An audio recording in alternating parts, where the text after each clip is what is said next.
Buenos días a todos ustedes, sean bienvenidos a este conversatorio denominado Audiencias Iniciales en Materia Penal.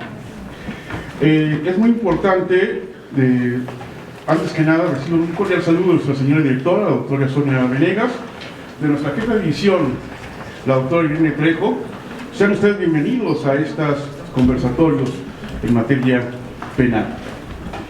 Quiero dar la bienvenida a todos ustedes y en especial a la maestra Jareni Andrade Heredia y al maestro Marco Antonio Madrigal Ortega.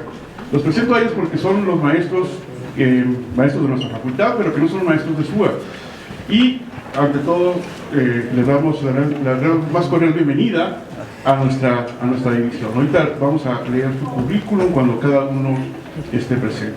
También nos acompaña la maestra Lourdes Ojeda, maestra de nuestra división, que es parte y que nos va a acompañar también. Y también ahorita, en un momento va a llegar el maestro Serralde, el maestro Jesús Serralde Gallegos, también parte de nuestra división. Y otro maestro que nos va a ayudar en la moderación es el maestro Carlos Alberto Vergara Hernández, que pues él va a ser a cargo de la moderación de este conversatorio sobre audiencias iniciales. Entonces, sin más preámbulo, vamos a iniciar con esta plática y le voy a pasar el micrófono pues al maestro Carlos Alberto Vergara para que nos haga la presentación del primer ponente. Maestro, por favor. Muchas gracias, maestro Montelongo. Agradecemos mucho la presencia de todos ustedes que se encuentran el día de hoy aquí con nosotros y agradecemos, por supuesto, también las facilidades que nos ha brindado tanto nuestra señora directora, la doctora Sonia Venegas Álvarez, como la directora de la División de Universidad Abierta, la doctora Emilia Irene Trejo, que pues ha iniciado con estas prácticas de que en el SUA llevemos a cabo también las actividades académicas y de difusión de la cultura jurídica, lo cual pues le agradecemos muchísimo porque a veces hacía falta que también los sábados tuviéramos este tipo de eventos. Entonces pues muchísimas gracias a nuestra jefa de la División de Universidad Abierta. Para dar inicio a este conversatorio, vamos a ceder la palabra a la maestra Jareni Andrade Heredia, Ella es doctorante en Derecho en la Facultad de Derecho aquí de la UNAM y tiene una amplia trayectoria en materia penal. Es justamente maestra en Derecho con especialización en litigación oral por California Western School of Law de California, Estados Unidos, licenciada en Derecho y especialista en Derecho Penal por la Facultad de Derecho de la Universidad Nacional Autónoma de México, especialista en el Sistema Integral de Justicia Penal para Adolescentes por el INACIP, el Instituto Nacional de Ciencias Penales, perito en grafoscopía y documentoscopía por el Colegio Mexicano de Grafología y Criminalística, y es una querida profesora de la Facultad de Derecho, donde además coordina el programa Semillero de Penalistas de esta facultad. En materia de investigación, actualmente está en el área de política criminal en la UNAM y en la Universidad de Salamanca, España. Y a nivel profesional también se destaca como abogada penalista aquí en la Ciudad de México, fungiendo sobre todo como asesora jurídica de víctimas, donde además ha realizado trabajos en la Defensoría Pública de la Ciudad de México y asesora política en el Estado de México. Entonces, pues una persona con una amplia trayectoria en materia penal, a quien sin duda es un gusto darle la más cordial bienvenida. Maestra, adelante. Muchísimas gracias, muchas gracias. Bueno, pues mi agradecimiento en primer lugar al maestro Montelongo por la invitación aquí en el Sistema de Universidad Abierta. Qué gusto es estar con todos ustedes, jóvenes. Yo soy maestra en escolarizado, pero bueno, también tengo alumnos de Universidad Abierta que están en este proyecto del Semillero de Penalistas. Entonces ustedes también bienvenidos a ese proyecto. Agradecer también al maestro Madrigal por la invitación, un gusto compartir la mesa con él, con el maestro Francisco Serralde y sobre todo con la maestra Lourdes. Muchas gracias, maestra, también por este espacio. Y bueno, a ustedes agradecerles muchísimo más por estar aquí, por estar interesados en este tema tan importante en materia penal, que platicando justamente con los maestros, es un preámbulo, es una pregunta que se planteó, si ustedes se dieron cuenta, desde la publicidad de este evento, para que nosotros podamos conversar qué sucede en esta etapa, en esta primera etapa en materia penal y en la que nosotros vamos a platicar el día de hoy. Bien, pues antes que nada me gustaría empezar a darles el contexto de qué estamos hablando. ¿Por qué esta ponencia se titula "Si es posible que el Poder Judicial resuelva si están colmados todos los requisitos para que se pueda solicitar audiencia inicial"? Y bueno, derivado de eso, es importante hacerles mención que para ponerlos en contexto, primero tenemos que saber que nuestro artículo 211 del Código Nacional de Procedimientos Penales nos establece las etapas del proceso penal. Y nos dice que el proceso penal se va a dividir en 3 etapas principales. La primera, nos dice el 211, va a ser la etapa de investigación. Y esa etapa de investigación, ojo, se va a dividir a su vez en 2 fases. La primera va a ser una fase de investigación inicial y la segunda una fase de investigación complementaria. Para la fase de investigación inicial, el mismo 211 nos establece que va a empezar desde que nosotros llegamos al Ministerio Público y se presenta la denuncia o querella, hasta que ya es puesta la persona a disposición del juez de control. Y la etapa de investigación complementaria se va a dar desde la formulación de imputación y hasta que se haya considerada cerrada la investigación. Así terminamos con nuestra primera etapa. La segunda etapa del proceso abarca la etapa intermedia y esta va a dar inicio, nos dice el 211, a partir de que se formula acusación hasta que se dicta el auto de apertura a juicio oral. Y la etapa número 3 del proceso penal es nuestra etapa de juicio oral, que va a iniciar con ese auto de apertura a juicio oral y va a terminar con una sentencia. Y ustedes me dirán, maestra, ¿por qué es importante que nosotros conozcamos ese contexto? Bueno, porque para responder la pregunta que nos trae el día de hoy aquí motivo de esta conferencia, quiero ubicarlos en esas 3 etapas. Y esta pregunta la contestamos en la etapa número 1, es decir, en la etapa de la investigación inicial. ¿Y en qué fase? ¿Se acuerdan que les dije que se dividía esa etapa en 2 fases? ¿En qué fase? En la fase 1. Es decir, a partir de que se presenta la denuncia, querella o requisito equivalente y hasta que se formule imputación. ¿Ok? Bien, pues ahora que ya estamos ubicados en el proceso penal, ¿en qué punto vamos a discutir este tema? Quiero hacerles mención que en esa etapa, en esa fase, quien tiene esta facultad para empezar a investigar, a generar esos actos de investigación, es el Ministerio Público.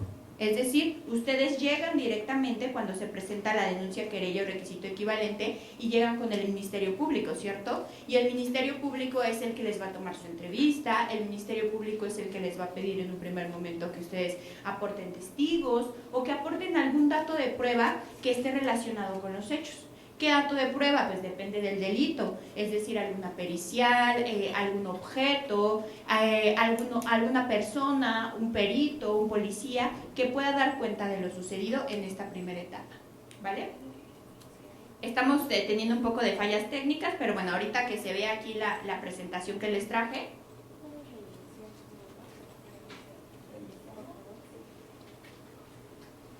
¿Me ayudan a reiniciar, por favor, aquí? Gracias. Entonces, este deber de investigar es propiamente del Ministerio Público, pero ustedes me van a decir, ¿y dónde se regula eso? ¿Quién dice que el Ministerio Público es el encargado de hacer esa función? Bueno, pues yo les voy a platicar ahorita de 2 ordenamientos legales de nuestro país. El primero de ellos, todos ustedes lo conocen porque están estudiando la carrera de Derecho, no importa que no esté en el ámbito del derecho penal, es nuestra Constitución.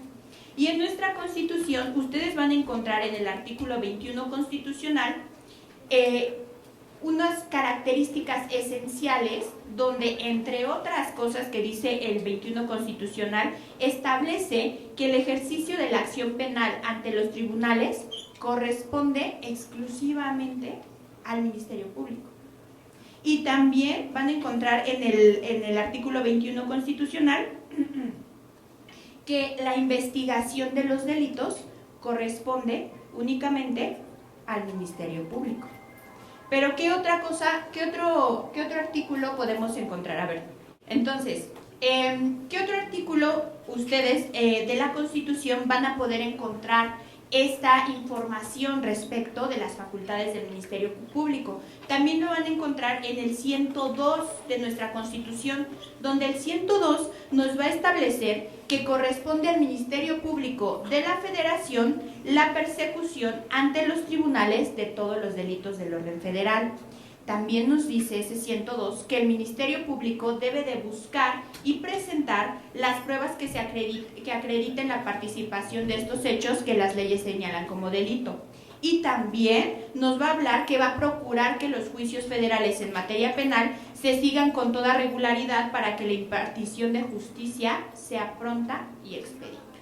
Y entonces ahorita con este panorama que les acabo de dar, ustedes pueden vislumbrar que desde nuestra Constitución ya se está estableciendo quién es el ente que va a perseguir delitos y a investigarlos, ¿cierto?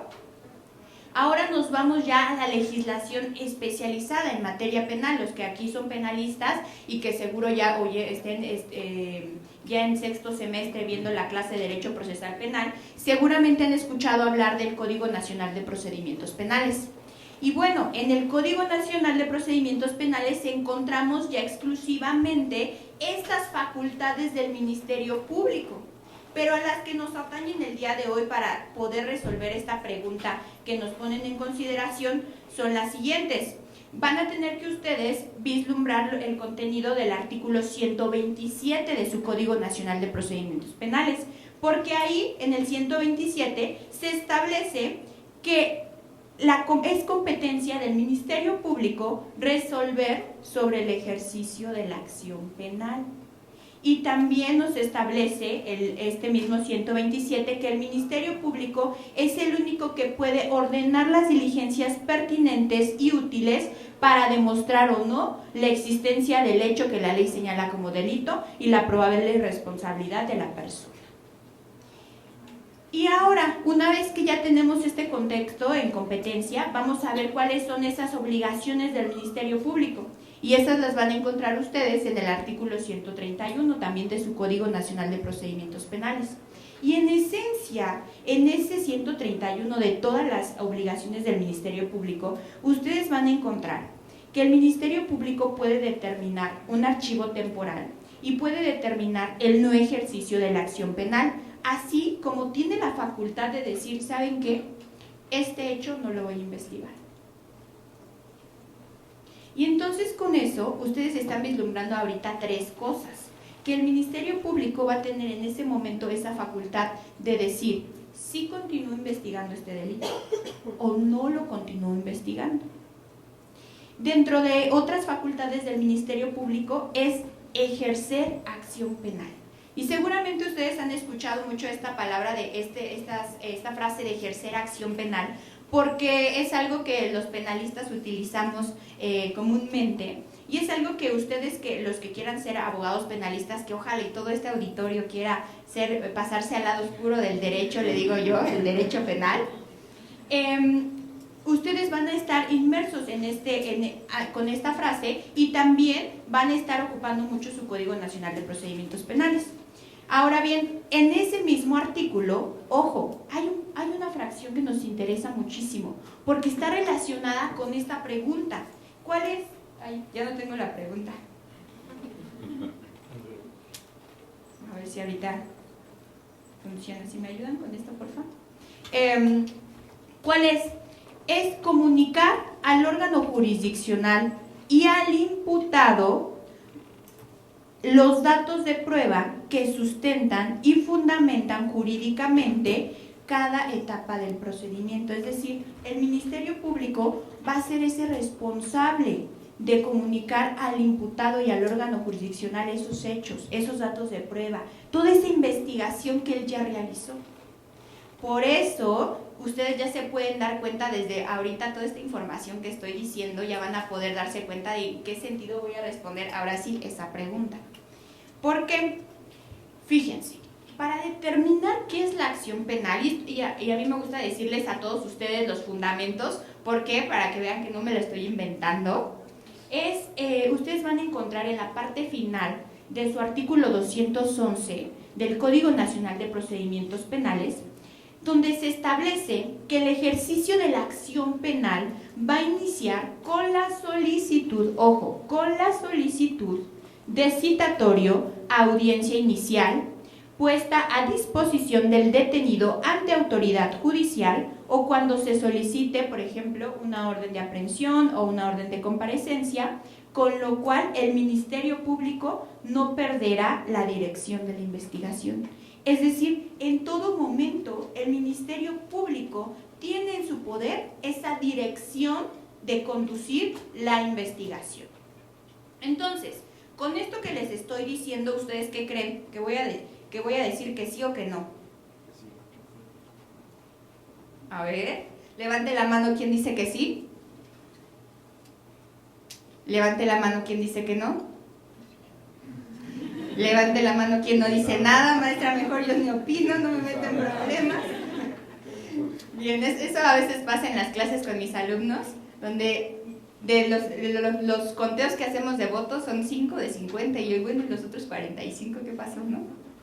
Pero bueno, fíjense que con esta información vamos a poder tener claro que es facultad exclusiva del Ministerio Público el ejercicio de la acción penal. Y por ende, el Ministerio Público es el que decide si realmente de su investigación existen los datos de prueba SPIN. Yo les digo a mis alumnos datos de prueba SPIN porque son datos de prueba suficientes, pertinentes, idóneos y necesarios. ¿Ok? Entonces, si existen esos datos de prueba SPIN, ¿para qué?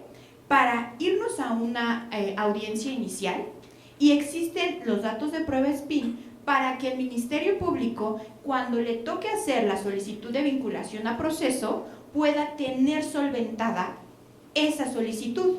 Es decir, conforme lo establece el artículo 316 en su fracción tercera, donde dice: el Ministerio Público debe de contar con los datos de prueba suficientes, pertinentes e idóneos que permitan establecer el hecho, que existe un hecho con apariencia de delito y que permitan establecer que la probable participación de la persona, que existan esos indicios razonables, ¿ok? Bien, ahora,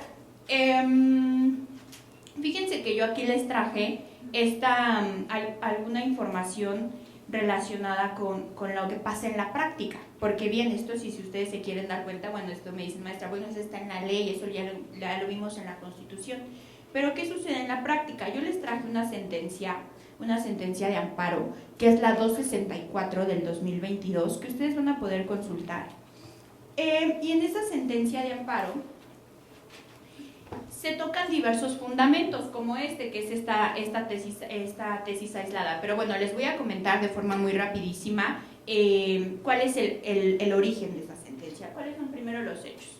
Bueno, esta sentencia de amparo, el acto reclamado es una celebración de audiencia de X fecha y la resolución que se emite en esa audiencia dentro de una carpeta judicial, a través de la cual el juez de control ordena ejercer acción penal, le ordena al Ministerio Público que ejerza acción penal en contra de cierta persona.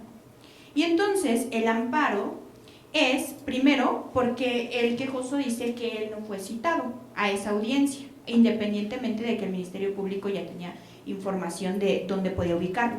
Y segundo, porque se establece, y este es el punto, que el juzgador se extralimita en sus obligaciones y en sus funciones al ordenar al Ministerio Público que tiene que ejercer acción penal en contra de una persona. Dentro de este amparo, la autoridad responsable ordenadora pues es un juez de control, del cual no vamos a decir ahorita el nombre, ¿verdad? Y se establecen que los preceptos de violación establece el artículo 1, 14, 16, 17, 19, 20 constitucional, 21.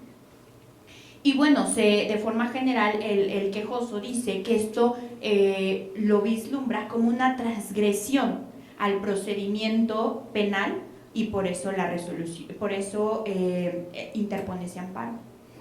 Y para que se dé la resolución favorable, porque bueno, ya se los adelanto, se protege a la persona, se le da la razón en este amparo. Vamos a ver estas tesis. Este es el fundamento que se utilizan nuestros máximos tribunales para determinar efectivamente que el quejoso tiene la razón. Y la primera tesis es esta tesis que les pongo, que si tenemos micrófono, por allá tenemos un micrófono, los chicos de audio y video tenemos un micrófono, ¿no? Bueno, creo que se escucha si hablamos sin micrófono, ¿verdad? ¿Alguien que me pueda ayudar a leer, si se alcanzan a ver, creo que sí, el rubro de la tesis? A ver, los compañeros de hasta allá atrás, para que no se nos duerman. ¿Quién? Si gusta yo. Eso, adelante. Dice, es improcedente conceder la suspensión provisional o definitiva en el amparo para el efecto de que no se judicialice sin que la continuación del procedimiento de investigación deje irreparablemente consumado el daño o perjuicio que pueda ocasionarse al derecho de defensa del quejoso. Ok, muchas gracias. ¿Cuál es tu nombre? Rosendo. Gracias, Rosendo. Bien, entonces, ¿cuál es el punto de esa? Porque aquí nada más les traje el rubro. Ustedes ya con detenimiento y el número se van a poder meter a leerla y a ahondar más en el tema. Pero ¿cuál es el punto de esta tesis? Fíjense en la justificación. Dice nuestros máximos tribunales que de darse esta situación de esa forma, se impide la continuación de la etapa de la investigación complementaria del procedimiento penal acusatorio, por lo que se vulneran disposiciones de orden público y se afecta, ¿qué creen?, el interés social. ¿Por qué? Porque está constitucionalmente determinado que es la facultad del Ministerio Público, quedamos, investigar delitos, y es socialmente necesario que el Ministerio Público ejerza esa facultad. ¿En qué artículo quedamos que estaba eso de la Constitución?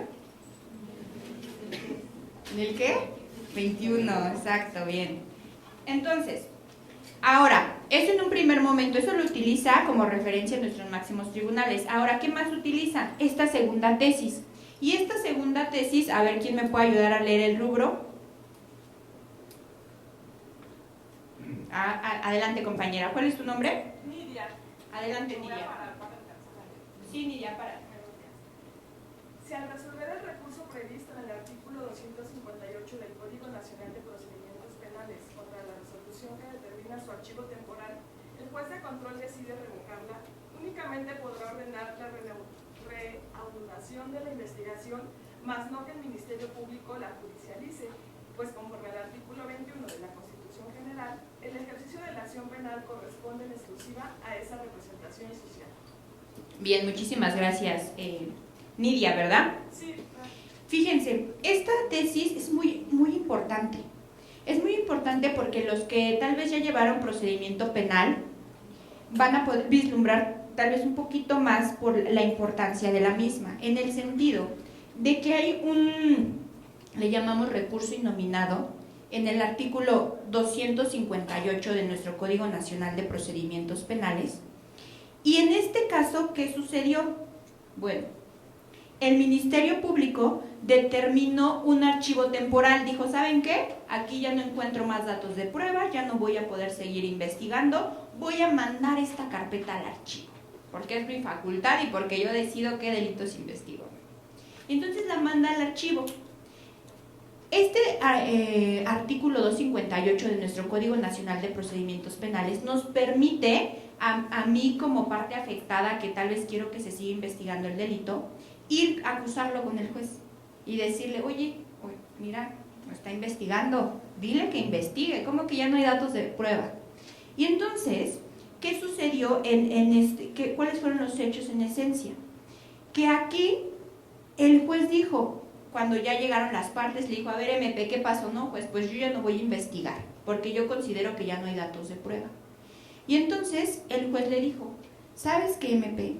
Pues no, te ordeno que sigas investigando, no miento, te ordeno que judicialices la carpeta y te doy 48 horas para que lo hagas.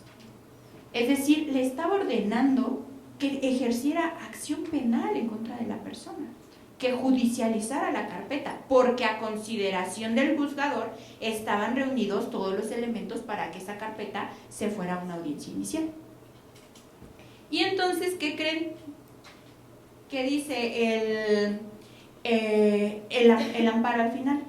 Pues tomando en consideración todos estos hechos, el juez se está extralimitando en sus funciones, en sus facultades, para poder ordenar al Ministerio Público que ejerza acción penal o para poder ordenar al Ministerio Público que judicialice una carpeta.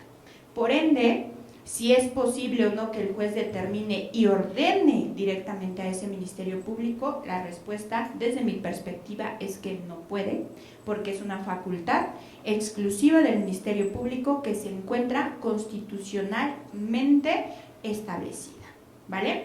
Bien, y pues para ya no aburrirlos, no es cierto, quiero comentarles que aquí ustedes si pueden escanear ese QR, a quien le interesen estas diapositivas, con gusto se las mando en ese QR. Y pues bueno, yo quiero agradecer mucho a todos ustedes, chicos, de este sistema por estar aquí, por estar tan interesados en estos temas. Espero haber podido desarrollar un poco esta parte y haber podido también interesarlos en seguir estudiando este tema que, como pueden ver, es muy amplio. Muchas gracias también a todos los maestros que están conmigo en la mesa y por la invitación al maestro Montelongo, que se tuvo que ir, pero pues muy agradecida por abrirme las puertas el sábado aquí en la Facultad de Derecho. Qué gusto ha sido estar con ustedes. Gracias.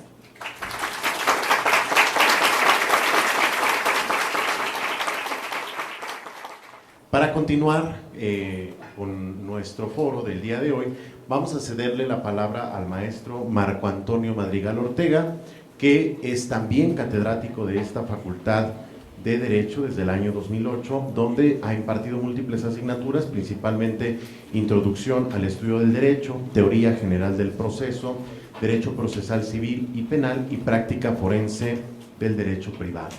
Es naturalmente licenciado y maestro en Derecho con mención honorífica por la División de Estudios de Posgrado de nuestra Facultad de Derecho de la UNAM, procesalista y penalista experto en amparo, desde donde se ha dedicado a la protección de los derechos de niñas, niños, adolescentes, mujeres y adultos mayores, buscando la mayor aproximación a la equidad entre los derechos de todas las personas.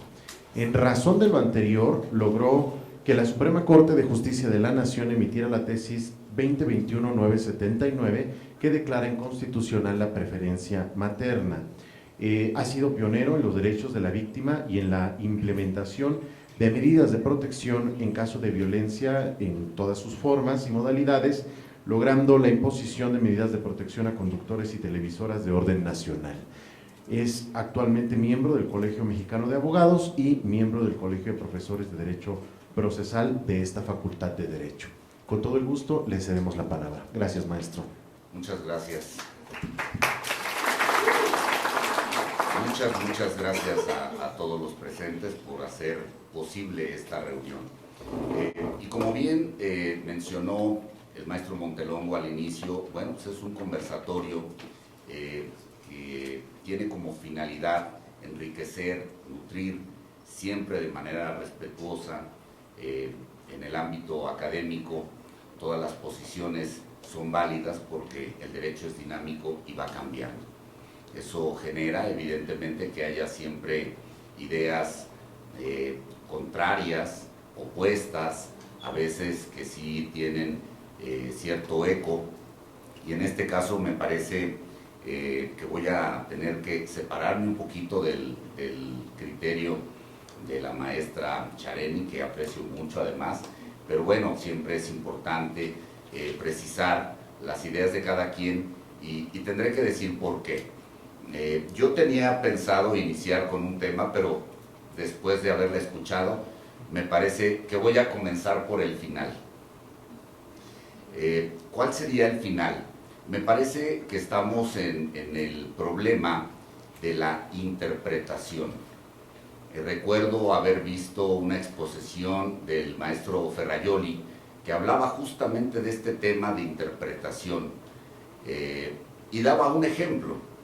Decía, existe una norma, el ejemplo no es mío, lo puso el maestro Ferraioli. Decía, existe una norma para entrar al autobús. La norma dice, está prohibido el acceso a los perros. ¿Por qué? Porque en ese poblado mucha gente era costumbre y usanza subir a sus perros al autobús. Y entonces se quedó la regla, está la norma, se prohíbe el acceso a los perros. Pero de repente llega una persona y mete un oso. Y entonces el policía inmediatamente le limita el acceso y le dice, no está permitido. ¿Por qué? Porque mire, aquí está la norma, está pegada, dice, está prohibido el acceso a perros. Bueno, pero véalo bien, este no es un perro, es un oso. Es un oso. Y entonces dice, ah, caray, sí me deja en un problema, ¿no? Y entonces, si vemos este tema bajo una interpretación lógica y formal, si la regla dice no se permite el acceso al perro y este es un oso, consecuentemente, de manera lógica y formal, pues el oso tiene acceso, porque no es un perro. Sin embargo, esa lógica formalista no nos resuelve el problema, porque es evidente que el fondo del asunto es que a los demás usuarios del autobús les molestaba un perro. Pues si les molesta un perro, mucho más un oso. Consecuentemente, habría que basarse no solamente en una lógica. Hay un autor que se llama Rekasencic que habla de la lógica de lo razonable y nos dice, bueno, es que lo que se debe de interpretar no es nada más de manera gramatical el perro, sino ir al sentido, la finalidad de la norma. La finalidad de la norma es no causar mayores perjuicios a los usuarios de ese autobús. Consecuentemente, si está prohibido el acceso al perro, pues cuanti más al oso. Lo que significa que quien estaba interpretando el letrero lo interpretó mal, porque el letrero decía, está prohibido el acceso al perro, pero no decía la norma, está prohibido exclusivamente a los perros.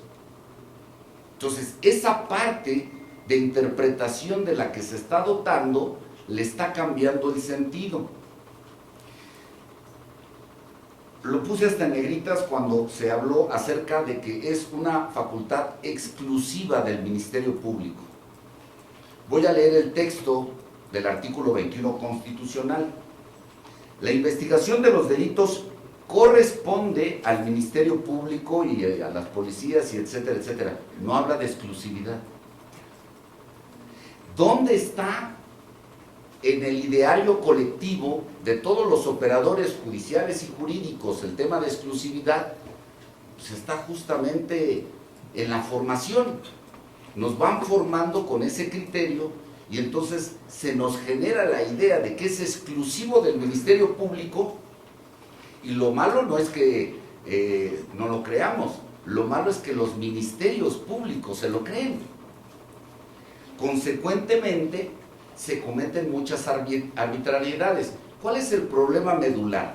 A ver, una persona presenta una denuncia, estamos en el mes 1, enero, presenta una denuncia en enero. El Ministerio Público se lleva, pensemos de manera muy noble y generosa, 6 meses en investigar, ¿no? Y determina que no existen elementos para poder iniciar el ejercicio de la acción penal a través de la audiencia inicial. Evidentemente se impugna a través, como dijo la maestra, del artículo innominado previsto en el artículo 258 del Código Nacional, y el juez de control, lo único que según vimos en las tesis que mencionó es, le puede decir, se revoca para que sigas investigando. Se regresa a sede ministerial realiza 2 investigaciones más que no guardan ningún sentido con el delito denunciado, vuelve a proponer el no ejercicio de la acción penal, se aprueba el no ejercicio de la acción penal, volvemos a impugnar a través del 258, ¿y qué creen que nos va a decir el juez? Se revoca la resolución, regrésese para que vuelva a investigar, vuelve a regresar, vuelve a realizar una investigación que no guarda ningún sentido con los hechos que se están denunciando, vuelve a proponer el no ejercicio, se vuelve a acordar de manera favorable, volvemos a impugnar a través del 258, vuelve a regresar a sede ministerial y así eternamente. ¿Qué se genera con eso? Una violación plena, flagrante, del principio que tanto se protege de manera discursiva, el derecho de las víctimas a la no impunidad. Entonces, estamos pasando de un ambiente discursivo, ¿no?, de un ambiente formalista a un ambiente de realismo. Eso es lo que acontece. Pregunta, ¿eso es lo que ha acontecido? No. Lo que pasa es que los que han tenido en sus manos la interpretación de las normas, pues nos han cambiado completamente el sentido. Diría, yo tengo otros datos. En la novena época, ¿no? Novena época, instancia pleno, o sea, por alguna razón se pusieron de acuerdo. En el año 2000, o sea, esto no es nuevo, fíjense, desde hace 24 años, el registro 190691, para que quede registro en audio y video, como diríamos en las audiencias, dice, acción penal, el artículo 21, párrafo 4 constitucional, se erige en garantía del derecho de impugnar las resoluciones del Ministerio Público sobre el no ejercicio o desistimiento de aquella. Esto es, en ese momento, estamos hablando previo a la reforma del 2008, la víctima tenía posibilidad de hacer la impugnación respecto de estas determinaciones sobre el no ejercicio o el desistimiento de la acción penal. Pero la parte medular de esta jurisprudencia del Pleno de la Corte es donde nos dice que sí se puede impugnar y demás. Y la parte final es lo importante. Esos antecedentes legislativos, se refiere a una comisión. Bueno, me regreso un poquito más, ¿no? A su vez, el dictamen emitido respecto de la iniciativa presidencial de las Comisiones Unidas de la Cámara de Diputados, que dio paso a la aprobación de modificaciones de la citada iniciativa, pone de relieve el propósito legislativo de elevar el carácter a garantía individual del derecho de impugnar las resoluciones del Ministerio Público sobre el no ejercicio o desistimiento de la acción penal para hacer efectivo el respeto a la seguridad jurídica. Esos antecedentes legislativos son reveladores del nacimiento de la garantía individual. Recuerden que todos estábamos en garantía individual y no en derechos fundamentales. Pero sigue vigente la jurisprudencia, porque está haciendo la interpretación de una norma constitucional que no ha cambiado. De impugnar las resoluciones de mérito, por lo que es factible que mediante el juicio de amparo, el Ministerio Público, en vía de consecuencia, ejerza acción penal. Consecuentemente,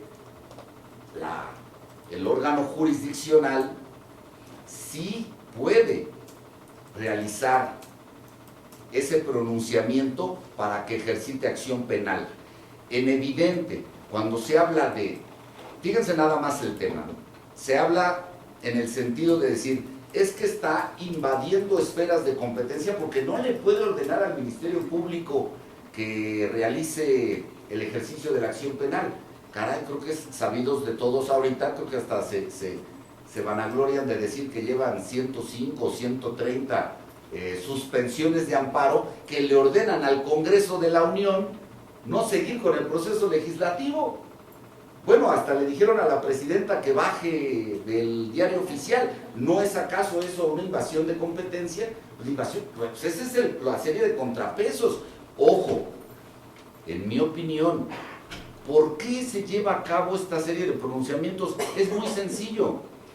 Porque el Ministerio Público, dada la interpretación de exclusividad del ejercicio de la acción penal, que ya vimos que no es constitucional, sino es una interpretación que le da el Poder Judicial, no está en la ley, decide qué personas sí ejercita acción penal y qué personas no. Recordemos todos los actos de corrupción del Ministerio Público.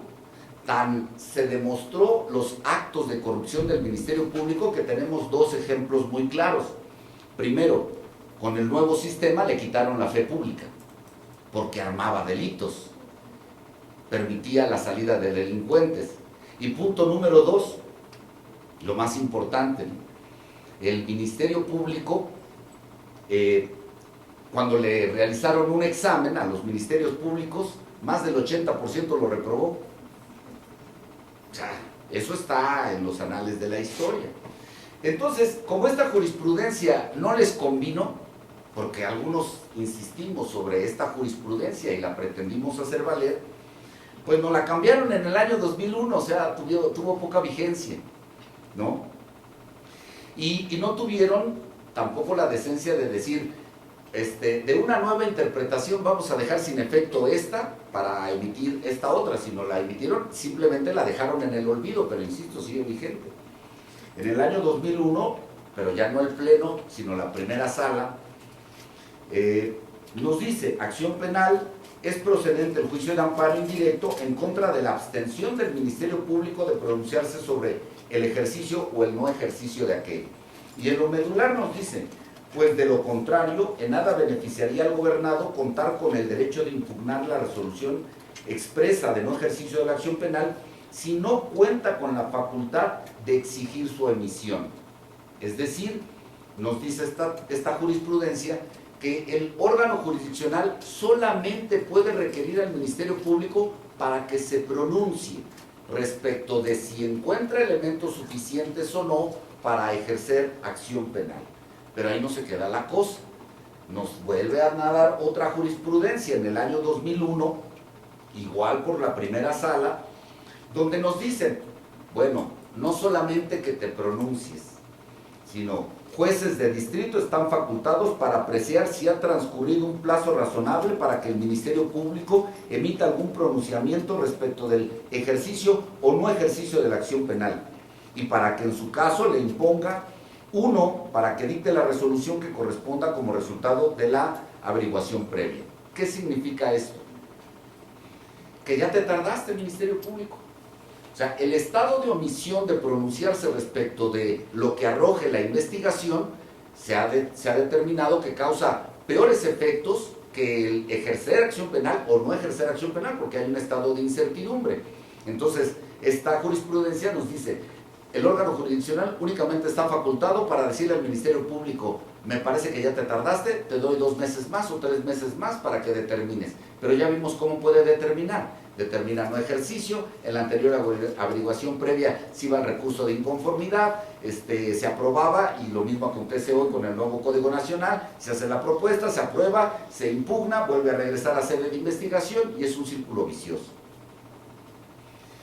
Después, en el 2005, nos siguen diciendo exactamente lo mismo. La misma primera sala nos emite otra jurisprudencia donde dice acción penal, el presunto responsable tiene interés jurídico para promover el juicio de amparo indirecto contra la abstención del Ministerio Público de pronunciarse.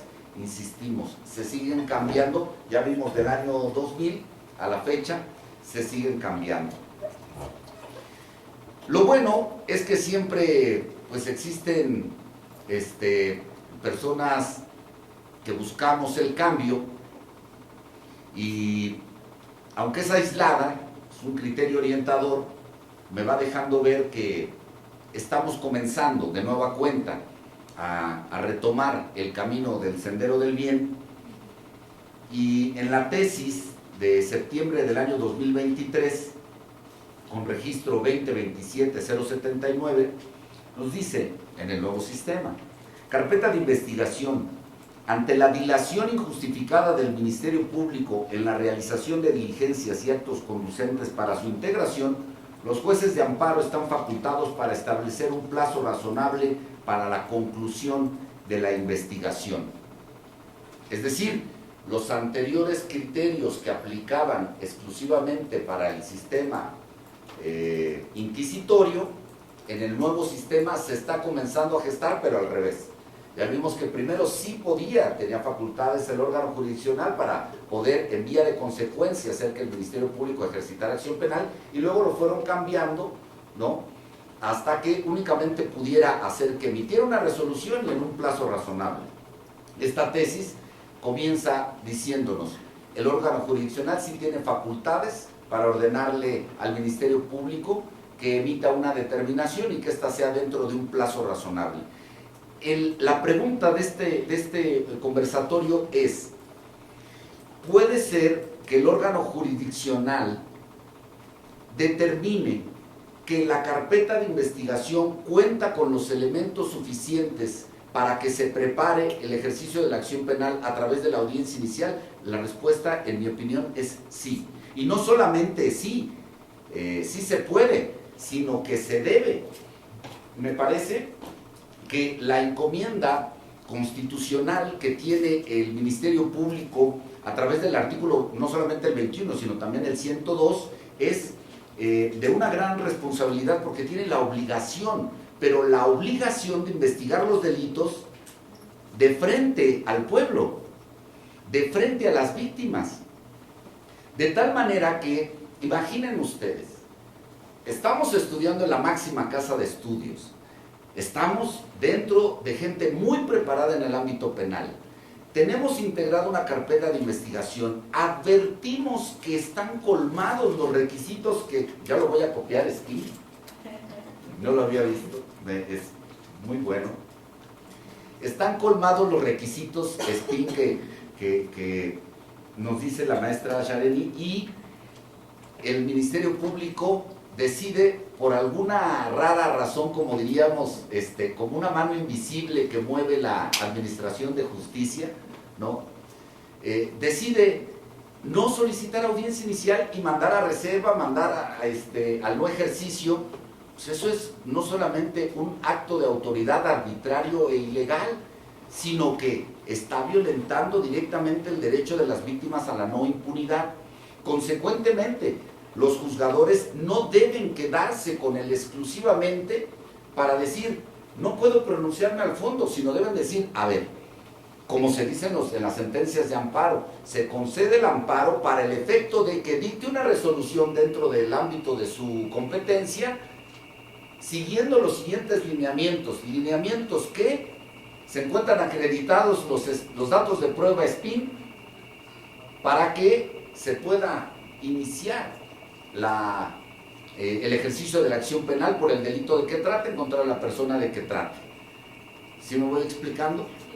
Para que cambiemos el sentido. Si no, no estamos cambiando el sentido, sí, de manera discursiva, está muy bien, pero y en la realidad, en la materialidad, la víctima se queda completamente desprotegida. Ahora, ¿soportará la víctima el gasto económico de estar 6 meses y otros 6 meses y otros 6 meses y cambia de abogado y otra vez copias, y luego que las copias ya no las quieren dar gratuitas y hasta le ponen artículos del Código Fiscal para que pagues a 6 pesos cada copia, y ya llevamos 3 tomos, cada uno de 1000 hojas?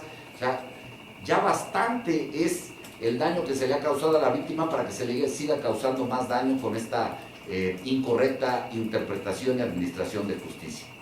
Les agradezco mucho a todos su atención.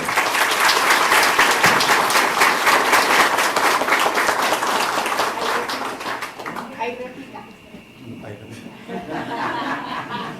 Como es un conversatorio, podemos dar el derecho de réplica a justicia ante todo, ¿verdad?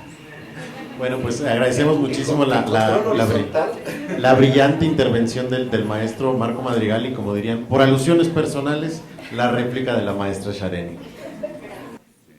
No, justamente, maestro, digo, como lo hemos platicado, aquí son diferentes criterios, pero bueno, es importante que para nosotros, justo es este conversatorio, que nosotros podamos dar las posturas que cada uno tenemos para que ustedes se creen un criterio derivado de que, si se dan cuenta, bueno, hay inclusive criterios que están encontrados todavía en la actualidad, y que, bueno, cada uno de los abogados de la Facultad de Derecho, y que lo que se busca es formar juristas, abogados con criterio, pensantes, que puedan cuestionar todo lo que se les dice, ¿verdad?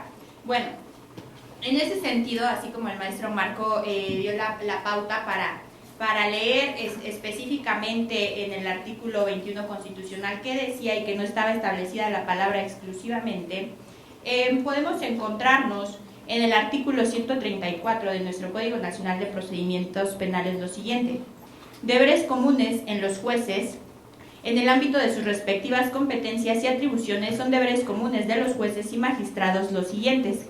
Fracción primera: resolver los asuntos sometidos a su consideración con la debida diligencia dentro de los términos previstos en la ley. Aquí tampoco vislumbro la palabra exclusivamente. Entonces se entendería en ese lógica que se presentó que tampoco es exclusivamente función del juzgador resolver esos asuntos, como lo dice el artículo, sometidos a su consideración con la debida diligencia. Es decir, que puede el Ministerio Público también dar resolución a esos asuntos, porque no dice la palabra exclusivamente. Lo que creo aquí es que hay que hacer una mención de cada una de las facultades que tienen las partes dentro del proceso penal. En ese sentido, el maestro Marco nos presentó algunas jurisprudencias, en su mayoría del año 2000 y del año 2001 y del 2005. Esas jurisprudencias, independientemente de que estén todavía vigentes, debemos de tomar en consideración que la resolución de fondo de esas jurisprudencias no toman en consideración las reformas del 2008, que es a todo nuestro sistema de justicia penal, la reforma del 2011, que es en materia de derechos humanos, y la única tesis que podría considerar o que esté enfocada, que también nos leyó el maestro, es la tesis del 2023. Y esa tesis del 2023 no establece que el Ministerio Público, que el juez le pueda ordenar al Ministerio Público que ejerza acción penal para solicitar una audiencia inicial, sino establece únicamente que derivado de los actos de investigación que está realizando el Ministerio Público, se ahonden en esos actos de investigación. Entonces, hay que diferenciar la parte de la solicitud de una audiencia inicial, cuando ya consideramos que están los datos de prueba SPIN para ejercer acción penal, a que el Ministerio Público investigue un hecho que la ley señala como delito.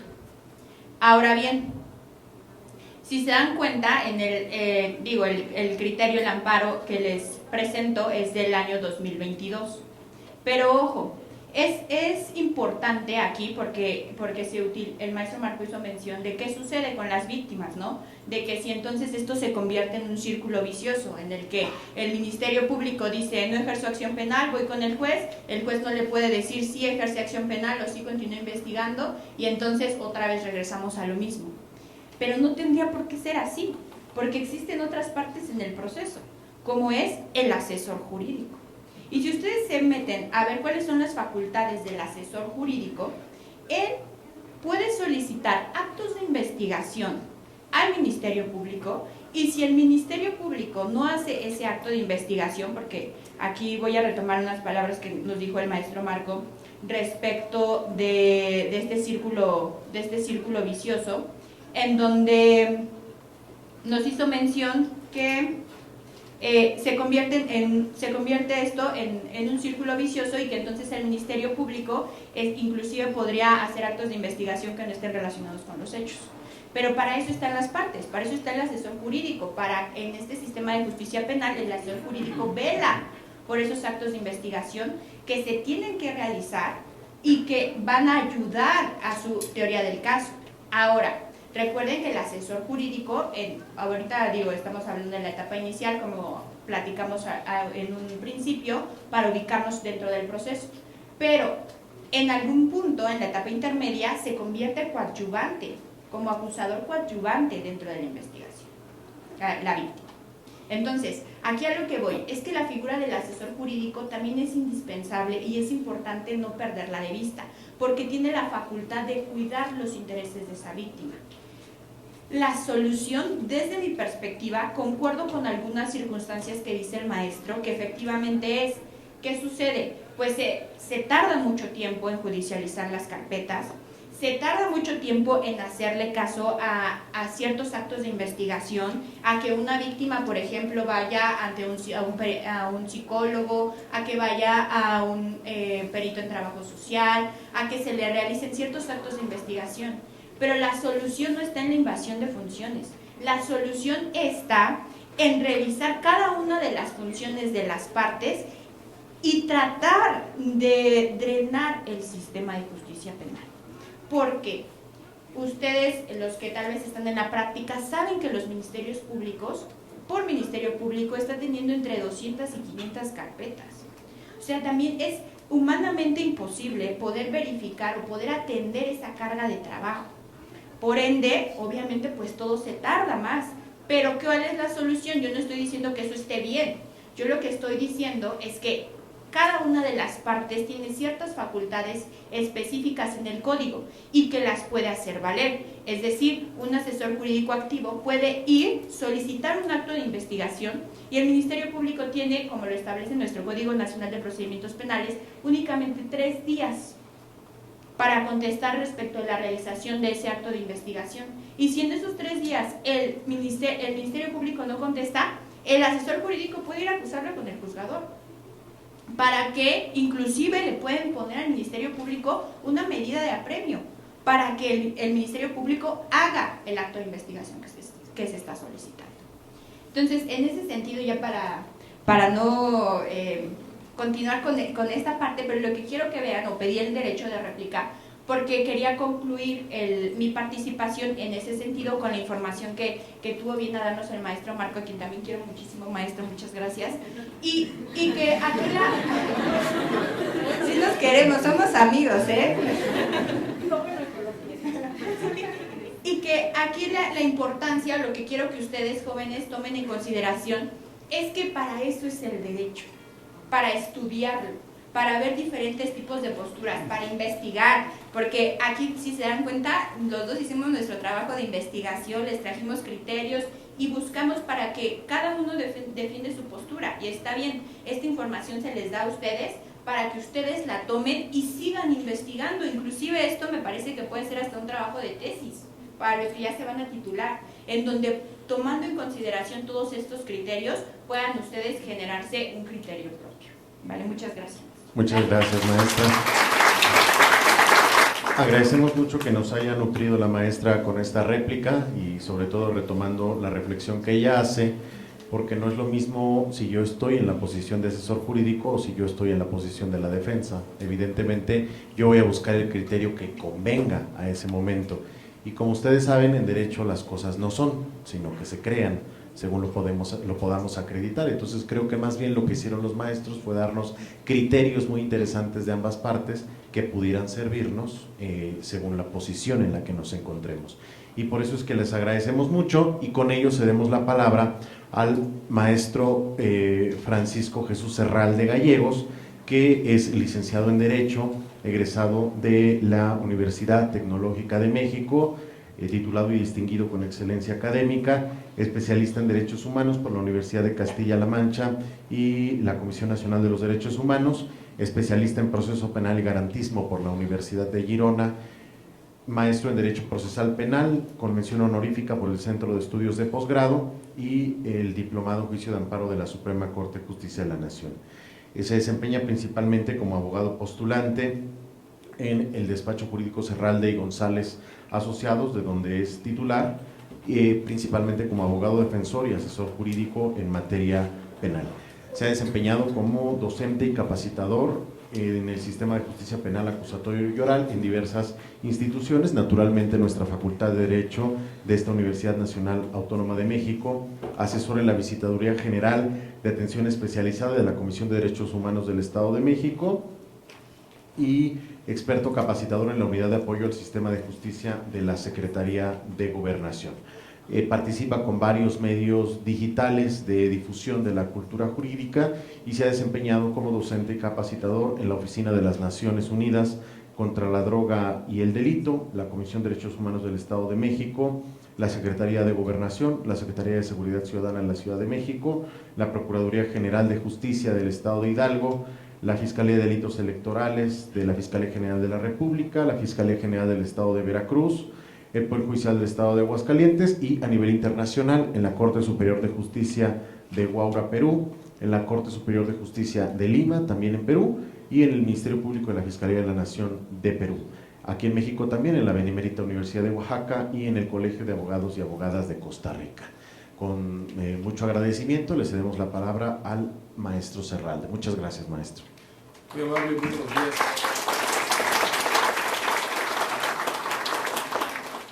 Muy buenos días, tengan todos ustedes.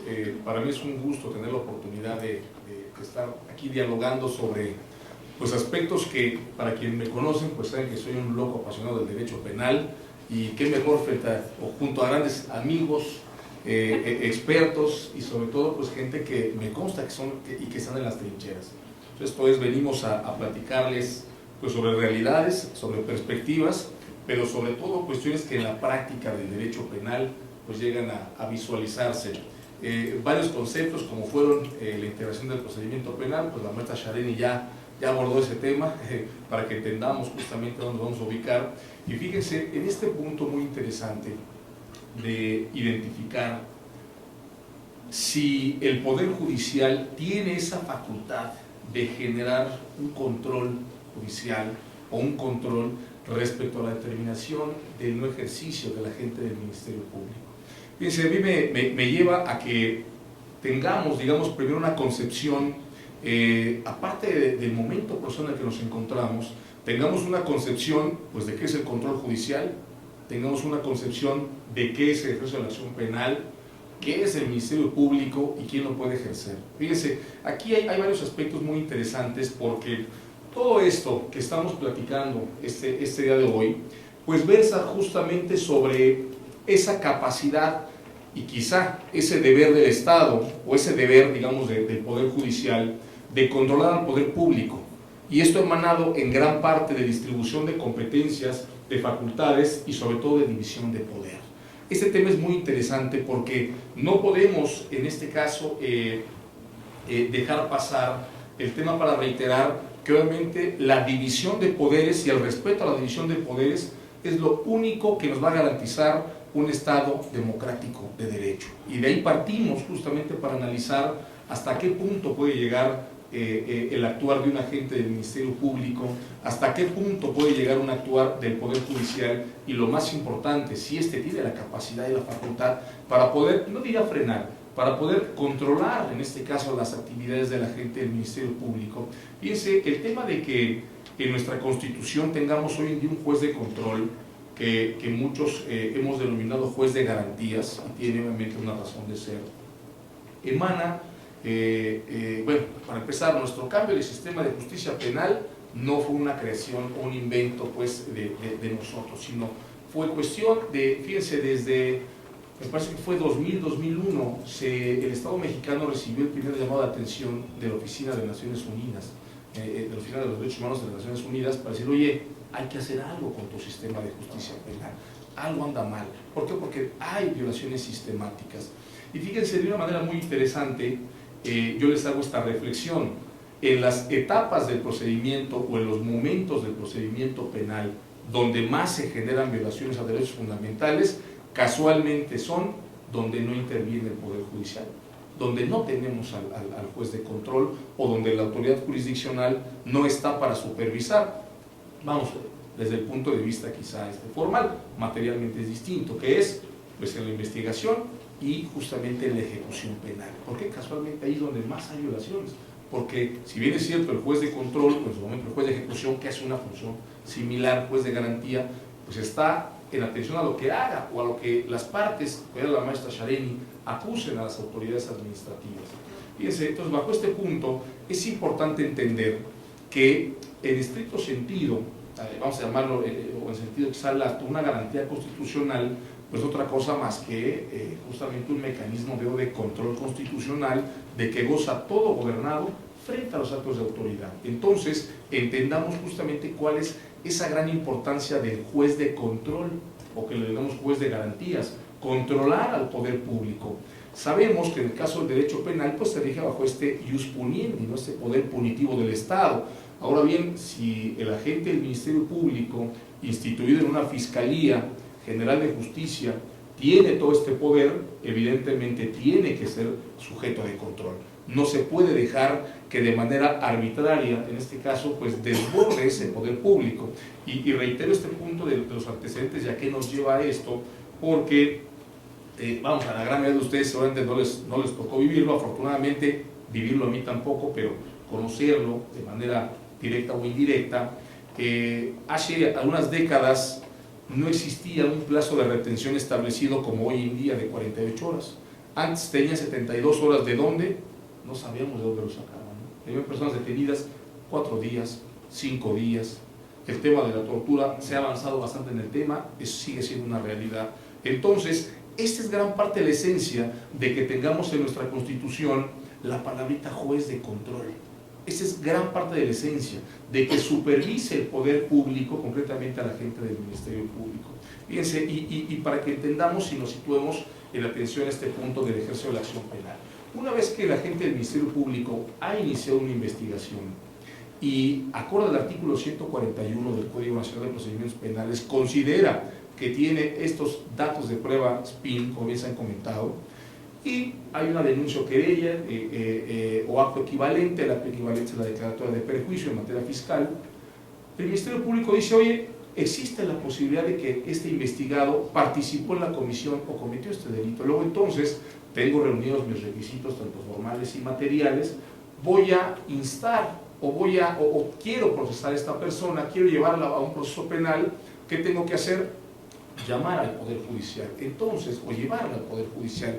Entonces, fíjense, el ejercicio de la acción penal no es otra cosa más que vamos a llamarlo, el poder jurídico para provocar la función jurisdiccional. ¿Qué es la función jurisdiccional en el caso del Estado mexicano y la función jurisdiccional penal? No es otra cosa más que declarar si un hecho es o no constitutivo de delito, resolver sobre la responsabilidad penal o no de una persona delincuente e imponer las penas y medidas de seguridad. Esto es, tenemos esta tarea de delito, delincuente y pena que jamás va a eliminarse del derecho penal sustantivo. Entonces, aquí viene lo interesante. Bueno, vamos a analizar en qué momentos el agente del Ministerio Público tiene esta facultad para provocar la función jurisdiccional. Pero fíjense, bajo esta pregunta, y aquí voy a hacer este paréntesis y voy a resolver de una manera un poco chusca, como hace como 2 años, en el primer semestre, en la primera clase, una alumna me respondió de una manera muy curiosa. No me acuerdo ni cuál fue la pregunta, pero respecto a este punto, ¿el Poder Judicial puede controlar el ejercicio de la acción penal? Y yo creo que la respuesta más sabia va a ser depende. ¿No? O sea, incluso, de verdad, hay hasta memes, ¿no? Oye, estudiamos tantos años, incluso todo aquí hasta me estoy contrariando, uno dice que sí, otro dice que no, y vamos a ver por qué el depende. Y créanme que es un depende normativo, es un depende constitucional, un depende razonado. O más allá de depende, yo quisiera decir, en algunos casos sí debe de ejercerse, en algunos otros casos no es correcto que se ejerza. Fíjense, para empezar, nuestra Constitución efectivamente dice que el ejercicio de la acción, la investigación corresponde al Ministerio Público y a las policías, quienes obviamente están bajo la conducción y mando de la gente del Ministerio Público. Pero si usted lee ese segundo parrafito del artículo 21, nos establece que el ejercicio de la acción penal corresponde a la gente del Ministerio Público llevarlo a cabo ante los tribunales. Y por alguna razón, esa palabrita exclusivamente ya no la encontramos en nuestra Constitución como la encontramos antes del 18 de junio del 2008. Si usted sigue leyendo ese punto y seguido, los particulares podrán ejercitar la acción penal en los casos previstos en la ley. Ah, caray, ¿a qué se refiere eso? Preguntaremos, bueno, ¿quiere decir que yo particular puedo ejercitar acción penal? La respuesta es sí. Incluso les comparto, en aquel, fue febrero-marzo del 2015, que empezaba nuestro sistema de justicia penal en la Ciudad de México, yo fui la primera acción penal por particulares que fue procedente en la Ciudad de México. Procedente. Quiere decir esto, que así como la gente del Ministerio Público tiene estos datos SPIN y considera que alguien posiblemente cometió un delito o un hecho con apariencia de delito, por algo tiene una razón de ser así, los particulares también pueden realizarlo en casos realmente muy excepcionales. Se trata de delitos cuya pena máxima no exceda de 2 años. se trata de un delito que cuyo requisito de plausibilidad sea la querella, o bien aquellos que en este caso admitan perdón del ofendido. Son temas muy bajitos, delitos aparentemente menores, cualquier delito merece la relevancia. Pero fíjese entonces cómo bajo nuestro orden jurídico, así como el agente del Ministerio Público, que tiene obviamente todo el poder público, todo el poder del Estado, también un particular lo puede hacer. Ahora bien, viene lo interesante, y desde ahí empezamos a cuestionarnos. Y de ahí emana esta respuesta chusca del depende, ¿no? ¿Por qué les digo? Porque en estricto sentido, el ejercicio de la acción penal pública que ejerce la agente del Ministerio Público, en estricto sentido no tiene un control judicial, en estricto sentido. El ejercicio de la acción penal particular sí lo tiene. ¿Y por qué digo que sí lo tiene como tal? Porque la ley expresamente dice, a ver, si tú, víctima, tienes, esto es, uno puede investigar, la palabra es sí, como particular lo puede hacer, sí, siempre y cuando se respeten, en este caso, formalidades, se respete un debido proceso y también derechos de las terceras partes involucradas.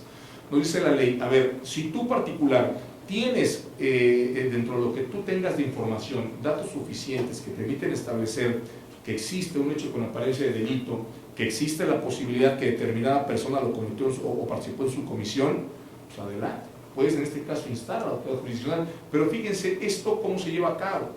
Uno pide una audiencia ante un juez de control y al juez de control uno lo que hace es verificarle todos estos datos SPIN y toda esta información.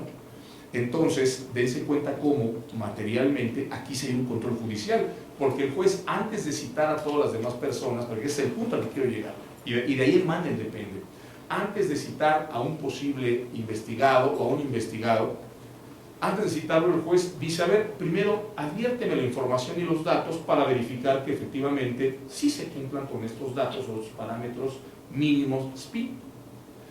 Una vez que el juez dice, sí los cumplen, efectivamente, sí tengo un hecho con apariencia de delito, sí existe la posibilidad de que determinada persona o personas lo cometieron o persona en su comisión, adelante, te tengo por ejercitar la acción penal por particulares y cito, en este caso al investigado, para que le formule esa imputación. Incluso un tema muy interesante, porque uno como particular hace la labor del fiscal de formular imputación, de solicitar la vinculación al proceso, de fundar y motivar. Incluso aquí es donde muchas veces, a mí me gusta, participo mucho en capacitaciones del Ministerio Público, siempre digo, pues no se vale criticar hacia los fiscales, cuando uno está de ese lado, sí nos toca fundar y motivar y está interesante la cosa. Entonces, en este caso sí hay un control judicial, totalmente. El juez dice, sí pasa, no pasa, ¿estamos de acuerdo? Sí hay un control judicial.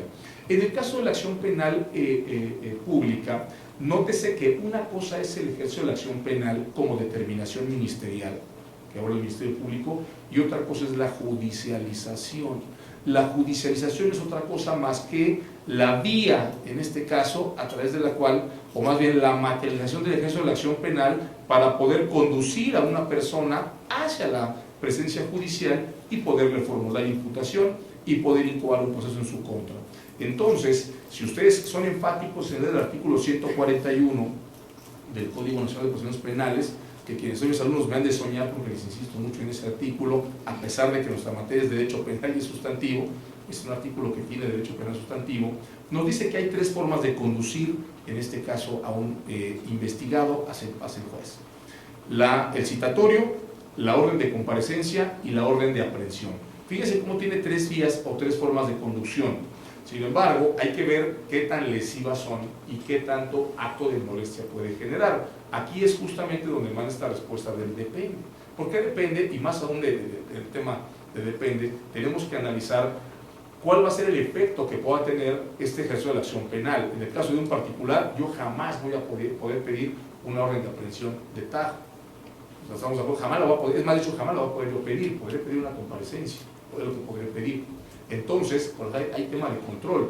En el caso de un citatorio, que aparentemente es lo menos lesivo, donde yo, Ministerio Público, ejercito acción penal y le pido al órgano jurisdiccional que cite a una persona para que en su presencia le formule imputación y solicite su vinculación al proceso, pues es otra cosa más que decirle, pues cítalo en libertad. Nos damos cuenta que la posible afectación a algún derecho, pues no es tan elevada esa posibilidad. Hay posibilidad que yo acuda citado y me quede por alguna acción guardada, si sí le existe, y obviamente ya será cuestión de cada estrategia o de cada acontecimiento de audiencia. Pero en estricto sentido, nótese cómo, en este caso, el juez lo que va a hacer es, Ministerio Público, me pides que lo cites, me lo cite por este hecho, por esta circunstancia, adelante, lo cito. Y ahí podríamos establecer que materialmente ahí no existe un control judicial.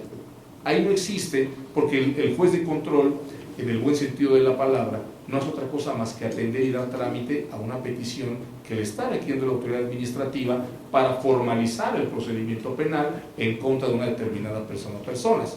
Esto es, en 2 hojitas el fiscal ejercitado judicializa, pide la audiencia inicial y el juez dice sí, si detenido, esto es citando, adelante, cítese a tal persona.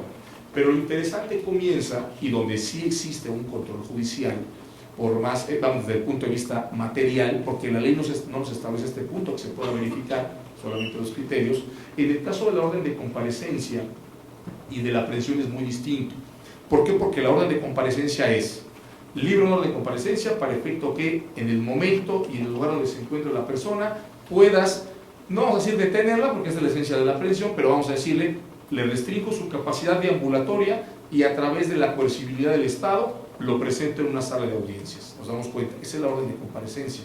En teoría, no estoy detenido, en teoría, pero tengo restringida mi capacidad deambulatoria, llámenle como quieran, entonces la tengo restringida. Entonces, ahí sí, para que el juez de control pueda librar una orden de comparecencia, tiene que verificar que se cumplan estos requisitos formales y requisitos materiales, particularmente que de los antecedentes de la investigación existan datos suficientes que establezcan que se ha cometido un hecho que la ley señala como delito y que exista la posibilidad de que el imputado lo cometió para su comisión. Más aún cuando se solicita una orden de aprehensión cuya finalidad debería de ser deténlo y preséntalo a una sala de audiencias. En la práctica hay un gran vacío en la ley porque se libra una orden de aprehensión, por algún motivo se ejecuta, se me ocurre un viernes después de las 2 de la tarde, y en el mejor de los casos, si residen en el Estado de México, su audiencia va a ser el día sábado, si bien les va. He visto la posibilidad de que es el domingo, y oye, ¿y cómo tienes en prisión una persona? La tienes en prisión sin imponer una medida cautelar de prisión preventiva, ¿no? Ah, es que está bajo resguardo. Le hablé como que ya, pero es un tema arbitrario, ¿estamos de acuerdo? O sea, tienes a alguien detenido. Hay por ahí algunos criterios en ese sentido de que está a disposición, que está bajo cautela, pero alguien está en prisión sin haberle impuesto prisión. Entonces, fíjense en este caso la implicación y el efecto tan grande que tiene el libramiento de una orden de aprehensión.